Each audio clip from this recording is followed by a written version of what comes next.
Avoidants don't grieve out loud. They grieve in patterns you were never meant to witness. When an avoidant loses someone who truly mattered, the absence doesn't look dramatic. There are no long messages, no public heartbreak, no desperate attempts to repair what was broken. Instead, there is distance, control, silence. From the outside, it can look like indifference, like you were replaceable, forgettable, or never as important as you felt.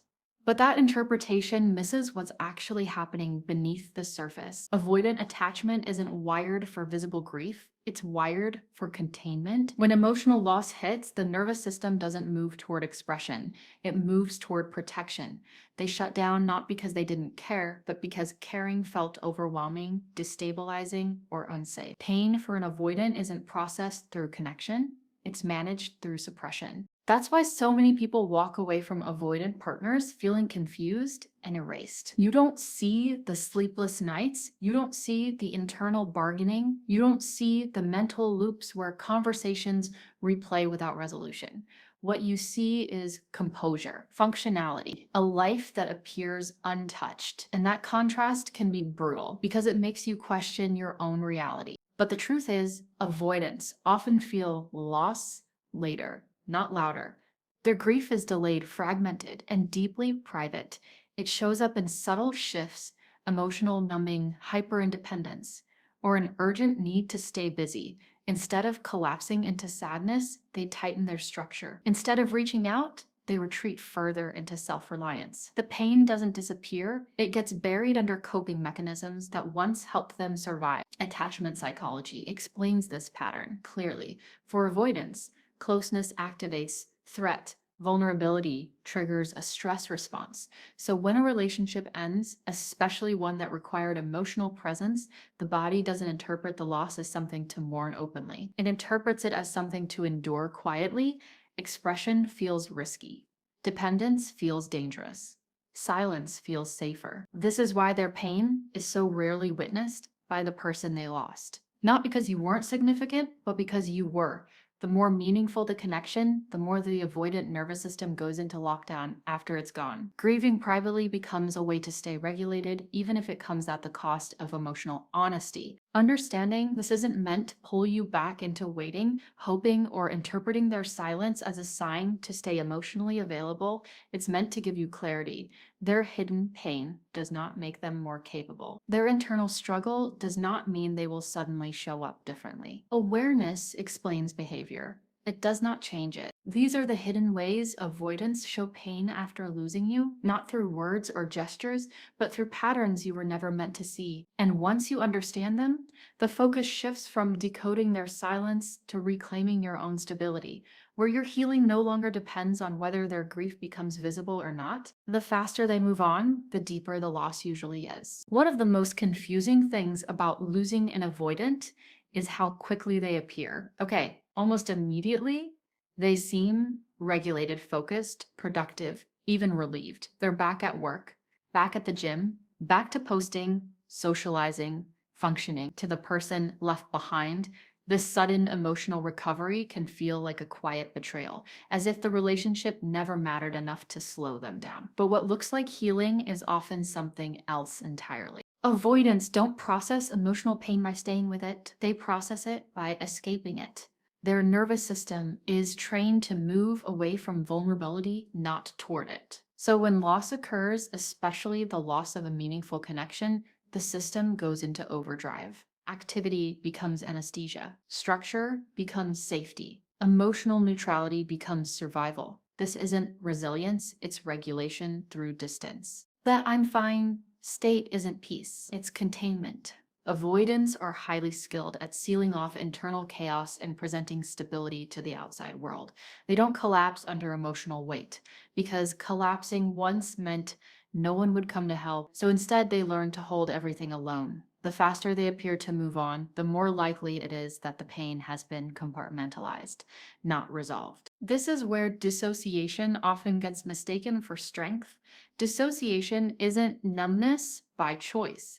It's the nervous system temporarily disconnecting from overwhelming emotion. The loss hasn't been felt. It's been postponed. And postponed grief doesn't disappear. It waits. It surfaces in quiet moments and sudden irritability and emotional flatness that no success or distraction can fully soothe. What's important to understand is that this response isn't conscious. Avoidants aren't choosing to get over you quickly to hurt you. They are reflexively protecting themselves from emotional overload. Sitting in pain feels unsafe. Slowing down feels destabilizing, so they accelerate, instead convincing themselves they're unaffected, because acknowledging the depth of loss would require vulnerability they don't yet know how to hold. Over time, this fine phase often cracks. It happens when the distractions fade, when productivity no longer numbs, when silence creeps in. That's when the loss resurfaces.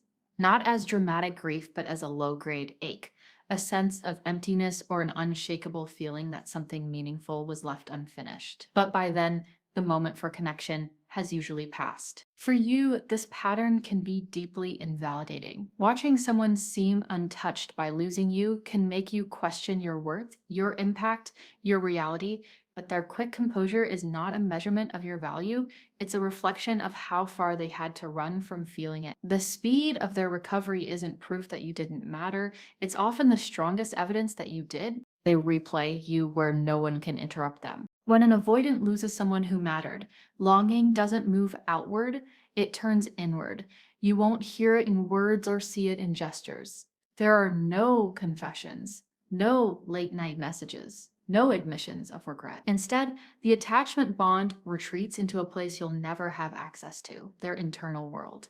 That's where you continue to exist, quietly idealized, safely out of reach. Avoidants struggle to express longing because longing implies need, and need for them has historically been associated with disappointment, rejection, or emotional overwhelm. So rather than risk exposure, they contain desire internally. They revisit moments in their mind, conversations they never finished, things they almost said, versions of you that felt calm, understanding, and emotionally available. These mental replays aren't random. They're the nervous system's attempt to touch connection without having to engage in it. This internal idealization often happens during emotional shutdowns or at night when defenses are lower and distractions fall away. That's when memory becomes a refuge. In memory, you don't ask for reassurance. You don't express needs. You don't create emotional pressure. You exist as something warm and familiar without demanding reciprocity. And that's why memory feels safer than reality ever did. But the safety comes at a cost. By keeping you in their head instead of their life, avoidants preserve control at the expense of intimacy. Idealizing you privately allows them to hold on to the feeling of connection without confronting the vulnerability required to maintain it. It's a way of loving without risking exposure, missing you without having to be seen, missing you. This is also why avoidance can seem emotionally distant while still being deeply impacted. The absence of expression doesn't mean the absence of attachment. It means the attachment has nowhere to go. It stays unspoken, unresolved, and unshared, turning into a quiet, ongoing presence rather than something that can be processed and released. For the person who is lost, this can be especially painful. You may wonder why someone who seemed to care so deeply could stay silent, why they wouldn't reach out if they still thought about you. But idealization in private doesn't translate to action. Action would require accountability, emotional openness, and the risk of rejection, all things the avoidant nervous system is conditioned to avoid. Understanding this pattern is important, but it's also grounding. Their silence isn't proof that you were forgotten, and their internal longing isn't proof that they will change. You can be deeply valued in someone's private world and still be excluded from their real one. And while it's validating to know you mattered enough to be remembered, it's also clarifying to recognize that memory is not commitment. You were safer in their mind because memory doesn't require vulnerability, but real connection does.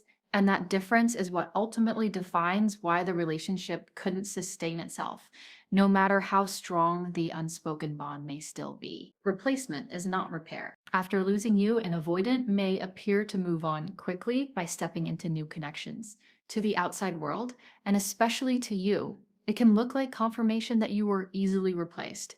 New names, new faces, new routine. But what's often misunderstood is the quality of these connections. Speed doesn't equal depth, and presence doesn't equal attachment. Avoidants don't seek new relationships to heal loss. They seek them to neutralize feeling. Shallow connections function as emotional anesthesia. They provide distraction, novelty, and a sense of normalcy without requiring emotional risk. There's flirting without vulnerability, companionship without exposure, intimacy without surrender. On the surface, it looks like forward motion. Internally, it's containment. These connections are carefully selected, often with people who are emotionally unavailable themselves, less demanding, or clearly temporary. Not because the avoidant lacks options, but because depth has become associated with danger. After losing someone who activated real emotional intensity, the nervous system learns to stay closer to the surface. Depth feels like a threat to stability, so they choose what feels manageable instead. This is where the comparison quietly happens. Even when avoidants don't consciously acknowledge it, new partners are measured against the emotional resonance they once experienced with you. And when the connection feels flatter, easier, or less consuming, it reinforces a sense of control. They tell themselves this is healthier, safer, more sustainable, but often it's simply less real. The lack of intensity is the tell. Shallow connections don't challenge them, but they also don't nourish them. Over time, boredom, restlessness, or emotional detachment sets in. The relationship fizzles, not because the other person did something wrong, but because the connection never touched anything deep enough to hold. What was lost with you wasn't just a partner, it was access to emotional depth. They weren't prepared to maintain. For the person watching from the outside, this can be deeply confusing. It's painful to see someone move on so quickly and still fail to build anything lasting. But this pattern isn't about you being replaceable. It's about you being irreplaceable in a way they couldn't integrate. You represented a level of emotional closeness that required growth, presence, and vulnerability, all things they hadn't yet developed the capacity to sustain. It's important to understand this without romanticizing it. Shallow connections don't mean they'll eventually come back, wake up, or realize what they lost in a way that leads to change. Many avoidants repeat this cycle for years, moving from connection to connection, never staying long enough to feel deeply or heal fully. Replacement delays grief. It doesn't resolve it. And here's the grounding truth for you. If no one compares to you, it's not because you were perfect. It's because you touched a depth they hadn't learned how to live inside. That depth was real. But real connection requires emotional endurance.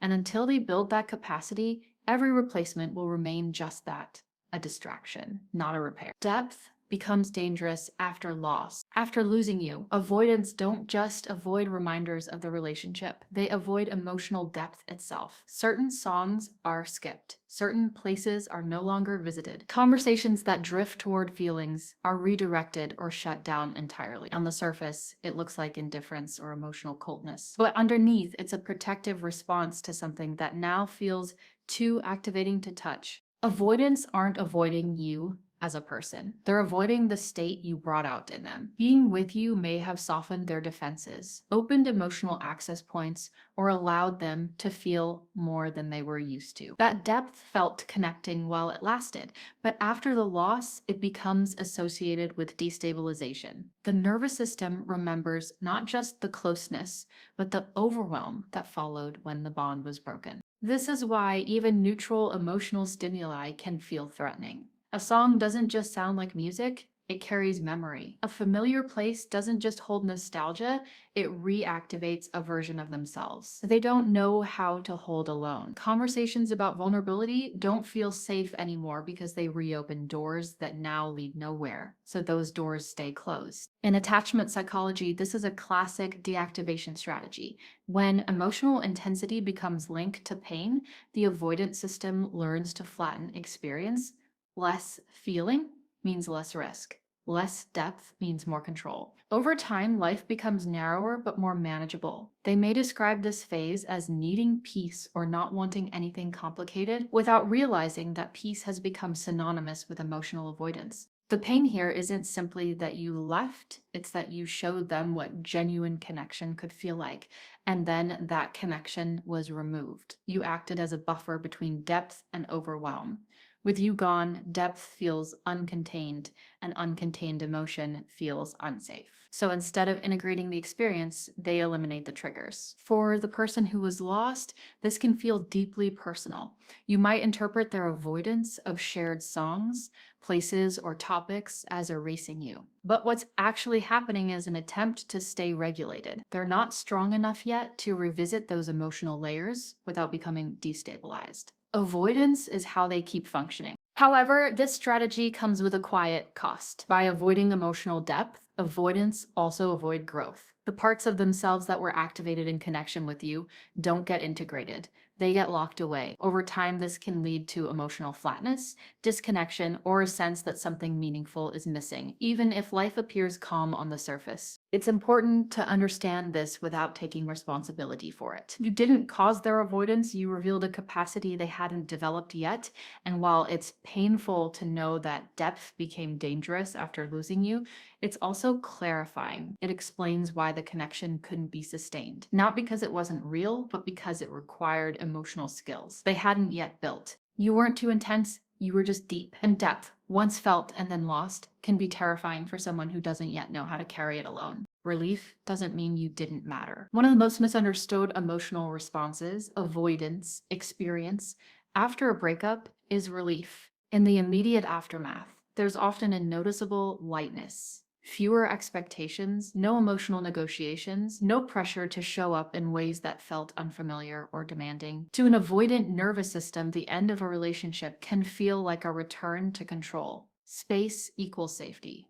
Autonomy equals regulation, and that relief can be real. But relief is not the same as indifference. It doesn't erase attachment. It simply reflects the removal of perceived emotional threat. For avoidance, closeness often activates stress long before it activates comfort. Being needed, being seen, being emotionally relied upon can feel overwhelming even when love is present. So when the relationship ends, the nervous system exhales not because you were unimportant, but because the pressure to stay emotionally open has lifted. What's rarely talked about is what comes next. After the initial relief settles, awareness begins to creep in. The quiet gets quieter, the space gets emptier, and with that awareness comes shame. Not dramatic regret, not immediate longing, but a slow, uncomfortable realization that the relief came at a cost, that the price of freedom was losing someone genuine, emotionally available, and real. Shame emerges because avoidants often value connection deeply. Even if they struggle to sustain it, they may tell themselves they're better alone or that relationships are inherently draining, but those narratives start to crack when they recognize what they let go of. The shame isn't always conscious. It shows up as self-criticism, emotional withdrawal, or a refusal to reflect too deeply on the past. Looking too closely would require accountability, and accountability feels destabilizing. This internal conflict is rarely resolved in a clean way. Relief and shame coexist, creating emotional tension that has nowhere to go. They don't reach out to apologize because that would reopen vulnerability. They don't fully move on because something unresolved remains. Instead, they endure the contradiction quietly, telling themselves the breakup was necessary while still carrying the weight of what was lost. The person on the other side, this dynamic can be deeply confusing. Knowing someone felt relief after losing you can feel invalidating, even painful, but relief doesn't negate significance. It reflects emotional capacity, not emotional value. You may have mattered more than they could handle, and that's not the same as not mattering at all. Understanding this helps shift the focus back to where it belongs. Their relief and their shame are both internal experiences you cannot manage or resolve for them. You weren't responsible for their overwhelm, and you're not responsible for their guilt. Their conflict is a reflection of unintegrated attachment, not a verdict on your worth. Relief doesn't mean you didn't matter. It means closeness came with a cost they didn't know how to pay. And shame is what lingers when they realize what that avoidance ultimately took from them. Avoidants grieve when there's no risk left. One of the most painful realities about loving an avoidant is that they often don't miss you when you're actually gone. They miss you when you're no longer reachable. In the immediate aftermath of a breakup, their nervous system is still in threat mode. Even though the relationship has ended, the emotional imprint remains active. There's still the possibility of contact, confrontation, or expectation. And as long as that possibility exists, true grief stays blocked. Avoidants don't grieve in real time. Their nervous system is wired to prioritize regulation over reflection. Right after the loss, the focus is on stabilizing, restoring independence, regaining emotional control, and eliminating anything that might pull them back into vulnerability. Missing you would require feeling the depth of attachment, and that depth still feels risky. Grief arrives later, when the risk has passed. It begins when they sense that you've truly moved on, when you stop reaching out, when your emotional availability is no longer accessible, when there's no longer a chance that they'll be asked to explain themselves, repair, or show up differently. Only then does the nervous system exhale enough to feel what was avoided. This delayed grief can be confusing even for them months or years later. They may suddenly think about you more. Memories surface without warning. A sense of loss creeps in during moments of quiet. It can feel like waking up to what was lost, not because the feelings are new, but because they're finally safe enough to be felt. This is why avoidants often circle back emotionally long after a relationship has ended, not always through action, but through internal reflection or late attempts at closure. They aren't missing the relationship as it was, they're grieving the version of themselves they never fully became within it. The capacity they didn't develop, the connection they couldn't sustain with the person who was left. This timing can feel especially unfair. You needed them when the loss was fresh. You would have benefited from acknowledgement when it mattered most, but avoidance often can't offer presence until there's no longer anything at stake. By the time they feel safe enough to miss you, the window for repair has usually closed. This pattern isn't about manipulation or delayed realization as a romantic gesture. It's about emotional safety. Avoidants don't allow themselves to feel loss until there's no risk of being pulled back into vulnerability. That's when grief finally surfaces. Quiet, contained, and often unresolved. Understanding this can help you release the hope that their eventual awareness will change the past. Their delayed grief doesn't mean the connection wasn't real, and it doesn't mean they'll show up differently in the future. It simply reveals how long it took their nervous system to feel safe enough to acknowledge what was lost. And by the time that happens, you're meant to be somewhere else, no longer waiting for them to wake up, but grounded in a life where your healing isn't delayed by someone else's fear. Silence is not absence of feeling, it's fear of exposure. One of the hardest truths to accept after losing an avoidant is that regret does not always lead to action. Even when they think about you, miss you, or recognize what they lost, many avoidants remain silent. Not because they don't care, but because reaching out feels more dangerous than staying quiet. Silence becomes the safest place to hold unresolved emotion. For avoidance, initiating contact after loss carries multiple emotional risks at once. Reaching out could invite rejection. It could expose them to questions they don't know how to answer. It could require accountability for how they showed up or didn't. Most threatening of all, it could reopen emotional intensity they worked hard to contain. The nervous system reads all of this as potential overwhelm, and overwhelm is something avoidants are deeply conditioned to avoid. So instead of acting on regret, they intellectualize it. They tell themselves it's been too long, that you've moved on, that reaching out would only cause harm. These explanations aren't always excuses, they're protective narratives that justify inaction while preserving emotional safety. Regret is acknowledged internally, but never translated into behavior. This creates a quiet, ongoing tension. They carry the weight of what they didn't choose when they had the chance, while outwardly appearing composed and unaffected. To others, their life may look stable, even successful. Internally, there's often a low-grade sense of unfinished business, not loud enough to disrupt daily functioning, but persistent enough to never fully disappear. For the person on the other side, this silence can feel like the final invalidation.